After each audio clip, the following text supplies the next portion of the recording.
अस्सलामुअलैकुम स्टूडेंट। मेरा नाम अरसलान शेख है और पिछले 12 साल से Aga Khan board, O level, A level, Sindh board, Punjab board mathematics deal कर रहा हूँ। ये वीडियो सीरीज मैं आगा खान बोर्ड क्लास 9 के लिए बना रहा हूँ। मैं एसलोस वाइज वर्कशीट भी प्रिपेयर कर रहा हूँ, जो नीचे लिंक में डाउनलोड आप कर सकते हैं। मैं आपको रेकमेंड करूंगा वीडियो देखने से पहले वो लिस्ट, वो पीडीएफ डाउनलोड करें ताकि आप मेरे साथ काम कर सकें, और मेरे चैनल को लाइक करें और सब्सक्राइब भी कीजिए। चलें स्टार्ट करते हैं पहले चैप्टर से। पहला चैप्टर आपके पास है स्टैट एंड फंक्शन, और पहला एसएलओज आपके पास है ऑपरेशन ऑन सेट। इसका सब एसएलओज है आइडेंटिफाई, ये आपके पास कमांड वर्ड है। इसका सादा सा मतलब ये है कि आप देखकर रिकॉग्नाइज कर सको क्या होगा नेचुरल नंबर, क्या होगा सेट ऑफ इंटीजर, क्या होगा whole number, odd number, prime number, fractional number. चले आपको आइडेंटिफाई करना सिखाते हैं। Let me start with natural number.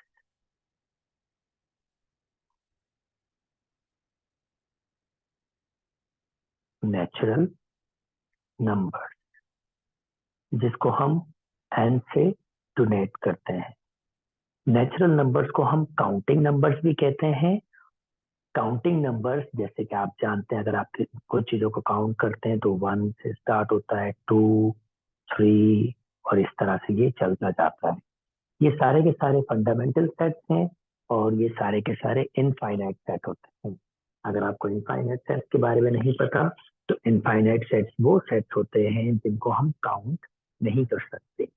दूसरा नंबर होल नंबर होता है। होल नंबर,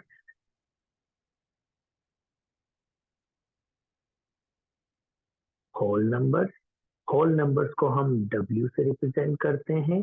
और ये सिंपली अगर आप integer set of natural numbers में जीरो ऐड कर दें तो हम होल नंबर बना लेते हैं। ये होल नंबर है। तीसरा आपके पास थर्ड सेट आपके पास है set of integers. Set of integers, set of integers को आई से हम रिप्रेजेंट करेंगे।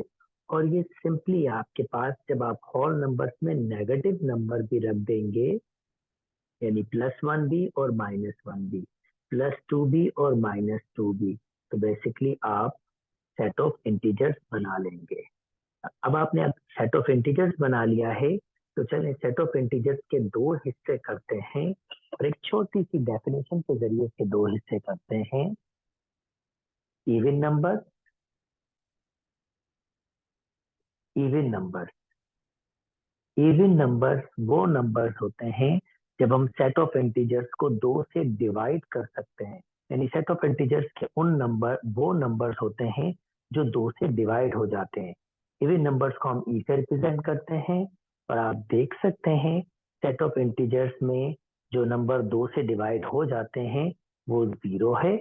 जीरो बिल्कुल दो से डिवाइड हो जाता है क्योंकि आंसर उसका जीरो ही आता है। +2 -2, +4 -4 और इस तरह से ये चलते जाएंगे। अब जो बाकी नंबर बच जाते हैं इंटीजर्स में उसको हम ऑड नंबर्स कहते हैं। और ऑड नंबर्स वो नंबर्स होते हैं जो दो से डिवाइड नहीं होते। हम उसको ओ से रिप्रेजेंट करते हैं, यानी वो नंबर्स होंगे +-1, +-3, +-5 और इस तरह से ये चलते जाते हैं। चले आए, अब हम प्राइम नंबर्स के बारे में पढ़ते हैं। प्राइम नंबर्स वो नंबर्स होते हैं जो या तो अपने टेबल से डिवाइड होते हैं या 1 से डिवाइड होते हैं। तो प्राइम नंबर वो नंबर्स हैं या तो अपने टेबल से डिवाइड होंगे या वो 1 से डिवाइड होंगे। अगर हम देखें 1 प्राइम नंबर नहीं होगा, क्योंकि 1 आपके पास 1 से डिवाइड होता है, खुद से डिवाइड होता है, पर 1 को प्राइम नंबर आप रखते नहीं है। प्राइम नंबर 2 से स्टार्ट हो सकता है। अगर आप 2 को देखें तो 2 1 से भी डिवाइड होता है और 2 2 से, इसके अलावा किसी और से डिवाइड नहीं होता। तो पहला आपके पास प्राइम नंबर 2 आ सकता है। सिमिलरली -2 भी प्राइम नंबर हो सकता है। अच्छा, दूसरा प्राइम नंबर 3 हो सकता है, क्योंकि 3 खुद से डिवाइड होता है और आपके पास ये 1 से भी डिवाइड होता है। अच्छा चले देखें, अगर मैं 4 की बात करूंगा तो 4 प्राइम नंबर नहीं होगा, क्योंकि 4 2 से डिवाइड होता है, 4 से डिवाइड होता है और 1 से भी होता है। तो उसके 3 डिविजिबल हैं। हमारे पास प्राइम नंबर के सिर्फ 2 डिविजिबल होते हैं, 1 और खुद वो नंबर। तो इसका मतलब 4 नहीं होगा। मगर अगर मैं 5 को देखूंगा तो 5 आपके पास प्राइम नंबर होगा, क्योंकि वो आपके पास खुद से डिवाइड होता है और 1 से डिवाइड होता है। ऐसे अगर हम इसी प्रॉपर्टी को फॉलो करेंगे तो 7 भी होगा, 11 भी होगा। आप प्लस माइनस दे सकते हैं, जो नेगेटिव भी प्राइम नंबर हो सकते हैं, और इस तरह आपके पास चलता जाएगा। ओके दोस्तों, ये हमने कुछ नंबर्स के बारे में पढ़ा। अब जो नेक्स्ट नंबर हम समझेंगे उसे हम सेट ऑफ इंटीजर्स कहते हैं, और वो सेट बिल्डर फॉर्म में लिखा गया है। तो हम पहले ऐसे करते हैं, सेट बिल्डर फॉर्म के बारे में समझते हैं। सेट बिल्डर फॉर्म के बारे में अगर हमें समझना है तो हमें कुछ मैथमेटिकल लैंग्वेज के बारे में अंडरस्टैंडिंग होनी चाहिए। चले हम जरा मैथमेटिकल लैंग्वेज की अंडरस्टैंडिंग करते हैं, या मैथमेटिकल सिंबल्स की अंडरस्टैंडिंग करते हैं। मैथमेटिकल सिंबल्स में मैं आपको सबसे पहले ये सिंबल बता रहा हूं, इसको हम कहते हैं सच दैट। और सच दैट हम तब यूज करते हैं जब हमें किसी चीज के बारे में फर्दर बात करनी होती है। आई नो यहाँ पर थोड़ी सी कंफ्यूजन होगी आपको कि फर्दर बात कैसे करते हैं। जब हम प्रैक्टिस में लेके आएंगे या कुछ एग्जाम्पल्स करेंगे तो मैं आपको इसके बारे में बेहतर एक्सप्लेन कर सकूंगा। Okay, belongs to. Belongs to का मतलब होता है ये ये कोई नंबर को रिप्रेजेंट कर रहा होता है जो किसी सेट का मेंबर हो सकता है, जिसको हम मेंबर ऑफ भी कहते हैं। यानी ये तब यूज होता है कि जब कोई नंबर किसी सेट का मेंबर होता है तो हम बिलोंग्स टू यूज कर लेते हैं। ओके, एंड हमारे पास ये सिंबल एंड जब हम किसी चीज के बारे में फर्दर बात कर रहे होते हैं। ये और का सिंबल है, और ये आपके पास लेस देन है। लेस देन है, ये आपके पास ग्रेटर देन है। अगर इसके नीचे एक सिंबल लग जाएगा तो ये लेस देन इक्वल टू हो जाएगा, और अगर इसके साथ भी एक सिंबल लग जाएगा नीचे एक डंडी, तो ये ग्रेटर देन इक्वल टू हो जाएगा। आई होप ये सारे के सारे आप अच्छी तरीके से आपने समझ लिए हैं। चलें सेट बिल्डर फॉर्म के कुछ हम एग्जाम्पल्स करते हैं।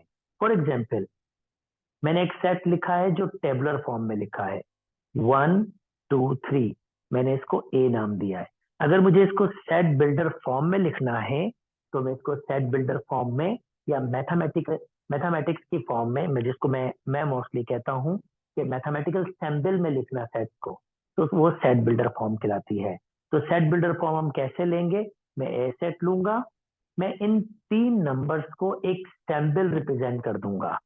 ये एक्स 1 भी हो सकता है, 2 भी हो सकता है और 3 भी हो सकता है। तो ये 1 2 3 में कुछ भी हो सकता है। अब मैं इस एक्स के बारे में फर्दर बताना चाहता हूं तो मैं सच दैट यूज कर रहा हूं। अब ये एक्स बिलोंग्स कर सकता है नेचुरल नंबर से। सिमिलरली मैं इसकी जगह होल नंबर भी लिख सकता हूँ, क्योंकि 1 2 3 होल नंबर तो भी होते हैं। मैं इसकी जगह इंटीजर्स भी लिख सकता हूँ। इंटीजर, इसकी जगह इंटीजर भी लिख सकता हूँ, जिसको मैंने आई से रिप्रेजेंट किया है। चले मैं वही सिंबल दे देता हूँ, क्योंकि इंटीजर में भी 1 2 3 होता है। आपकी मर्जी है, इन तीनों में से कोई भी चीज यूज कर सकते हो। ठीक है, कोई भी चीज। मैं इस यहाँ पर नेचुरल नंबर ले रहा हूं मेरी सहूलत के लिए। 1 2 3 बिल्कुल नेचुरल नंबर से बिलोंग्स करते हैं। अब मैं इसके बारे में कुछ और बताना चाहता हूँ। कौन से नेचुरल नंबर? ये नेचुरल नंबर्स हैं, यानी ये जो एक्स है, यानी ये एक्स है जो 1 2 3 रिप्रेजेंट कर रहा है, ये बेसिकली वो नेचुरल नंबर्स हैं जो 3 से छोटे हैं या 3 के बराबर है। अब अगर आप इसको समझना है तो बहुत सिंपल, आप नेचुरल नंबर लीजिए 1 2 3, और आप जरा देखिए ये x, ये 3 नंबर्स हैं, इसके बारे में फर्दर बता रहा हूं। x बिलोंग्स कर रहा है नेचुरल नंबर्स के, पर कौन से नेचुरल नंबर्स, तो इसके लिए मजीद मैं बता रहा हूं। ये वो नेचुरल नंबर्स हैं जो 3 के बराबर हैं या 3 से छोटे हैं, तो ये डेफिनेटली क्या होंगे, 1 2 3। चलें एक और सेट लिखते हैं हम जल्दी से। फॉर एग्जाम्पल हमारे पास है 3 और 4 एंड 5, और मुझे इसको सेट बिल्डर फॉर्म में लिखना है। अगेन मैं इसको एक सैम्बल दे दूंगा। चले मैं इन तीनों नंबर्स को एक सैम्बल दे रहा हूं, y सच दैट, क्योंकि ये तीनों नंबर्स भी नेचुरल नंबर से बिलोंग्स करते हैं, तो मैं नेचुरल नंबर दे दूंगा इसका। और मुझे इसके बारे में फर्दर बात करनी पड़ेगी, कौन से नेचुरल नंबर, तो मैं कहूंगा ये वो नेचुरल नंबर्स हैं जो, ये जरा सैंपल देखिएगा और मैं इसकी अंडरस्टैंडिंग आपसे करवा देता हूं। ये वो नेचुरल नंबर हैं जो 3 से 5 के दरमियान है। अब इसको हम कैसे रीड करते हैं, जरा ये देखिएगा। अगर 2 छोटा होता है 3 से, तो हम कहते हैं 2 छोटा है 3 से। इसी को लिखने का एक और तरीका भी है, 3, या चलें मैं इसी को लिखने का एक और वे भी बताता हूं आपके पास। अगर 2 छोटा है 3 से, अगर मैं यहां से रीड करूंगा तो इसका मतलब होगा 3 बड़ा है 2 से। 3 बड़ा है 2 से, यहां से रीड करने का मतलब होगा इसको उल्टा रीड करना। तो अगर आप यहां से रीड करेंगे तो इसका मतलब है x बड़ा है 3 और उसके बराबर भी है। जी हाँ, जरा देखें ये x क्या है, 3 के बराबर भी और 3 से बड़े भी हैं, तो मैंने यही लिखा है x 3 के बराबर भी है और 3 से बड़ा भी है। और यहां से बिल्कुल सिंपल पढ़ेंगे, और x 5 से छोटा भी है और 5 के बराबर भी है, तो ये बिटवीन की फॉर्म है, यानी 3 4 5 ही आपके पास होंगे। और ये सेट बिल्डर लिखने का तरीका है। अब मैंने आपको ये तरीका क्यों सिखाया है, एक्चुअली नेक्स्ट नंबर जो सेट ऑफ रैशनल नंबर्स हैं वो सेट बिल्डर फॉर्म में लिखे हुए हैं, तो मैं चाहता था कि आपको सेट बिल्डर फॉर्म की कुछ अंडरस्टैंडिंग पहले से हो जाए। चलें अब सेट ऑफ इंटीजर्स को भी हम एक्स से रिप्रेजेंट कर देते हैं, और ये एक्स बेसिकली कहां से बिलोंग्स करते हैं, सेट ऑफ इंटीजर्स से, यानी सेट ऑफ इंटीजर्स है आई। और आप जानते हैं सेट ऑफ इंटीजर्स क्या होते हैं, वो होते हैं 0 +-1 +-2, ये तमाम आपके पास होते हैं सेट ऑफ इंटीजर्स से। ठीक है, और अब इसके बारे में फर्दर बताना चाहता हूं मैं। एंड एक्स जो होते हैं वो किस फॉर्म के होते हैं, P अपॉन Q, मतलब अपॉन की फॉर्म होते हैं। ये P और Q बेसिकली यहां से कोई नंबर्स आपके पास हैं। ये P हो सकता है 1 हो और Q हो सकता है 2 हो, ये P हो सकता है 0 हो और Q हो सकता है 3, 0/3 जो 0 ही होता है बेसिकली। ये P हो सकता है 7 और ये Q हो सकता है -5, यानी इसमें से कोई भी हो सकता है। पर एक सिर्फ छोटी सी शर्त कहता है कि Q आपके पास 0 के बराबर नहीं होना चाहिए। चलें मैं इसको एक दफा फिर आपको समझा देता हूं। मैं नंबर हूं और मैं बिलोंग्स कर रहा हूं यहां से, और मैं किस फॉर्म का हूं, मैं P अपॉन Q की फॉर्म का हूं, यानी अपॉन की फॉर्म का हूं। पर जरा ध्यान करना भाई, मैं जो Q हूं वो 0 के बराबर, क्योंकि यहां पर 0 भी होता है ना, तो कहता है मैं Q 0 के बराबर नहीं हो सकता। अगर आपके पास 0 के बराबर ये नहीं हो सकते, तो इसका मतलब ये है कि आपके पास P तो कुछ भी हो सकता है इसमें से, पर Q आपके पास कुछ भी ले लें पर 0 आपको नहीं लेना होगा। फॉर एग्जाम्पल मैं यहां से ले लेता हूं 7 और डिवाइड में ले लेता हूं 3, तो ये 7/3 या -7/3 एक रैशनल नंबर है। सिमिलरली मैं -2 ले लेता हूं और नीचे 1 ले लेता हूं जो एक्चुअली -2 के बराबर है, इसका मतलब ये भी रैशनल नंबर है। अगर मैं 7 ले लेता हूँ नीचे 9 ले लेता हूँ, तो ये एक रैशनल नंबर है, क्योंकि दोनों के दोनों नंबर बिलोंग कर रहे हैं इंटीजर से। मैं अगर -5 ले लेता हूं और नीचे 1 ले लेता हूं, तो इसका मतलब ये भी एक रैशनल नंबर है। इंटरेस्टिंग चीज देखें, इसका मतलब नेचुरल नंबर भी हमारे पास सेट ऑफ रैशनल नंबर हो सकते हैं। क्यों, क्योंकि इन सब के नीचे मैं 1 लिख सकता हूं, इन सब के नीचे मैं 1 लिख सकता हूं। इसका मतलब होल नंबर्स भी हमारे पास रैशनल नंबर हो सकते हैं। इंटीजर्स खुद भी हमारे पास रैशनल नंबर हो सकते हैं, ऑड नंबर, इवन नंबर, ये तमाम के तमाम रैशनल नंबर्स हो सकते हैं। रैशनल नंबर सिंपल से अपॉन की फॉर्म वाले नंबर्स आपके पास होते हैं। बस इसमें हमें ध्यान करना होता है, डिवाइड में हमारे पास जीरो नहीं आना चाहिए, क्योंकि वो अनडिफाइंड टर्म हो जाती है। चले दोस्तों, यहीं तक रखते हैं, ये पहला एसएलओस हमारे पास कवर हुआ है। आई होप आपको समझ आया है। Kindly like my channel, subscribe my channel, और ये वीडियोस आप शेयर करें ताकि दूसरे लोग भी इसको समझ सके। अपना ख्याल रखिए। अल्लाह हाफिज।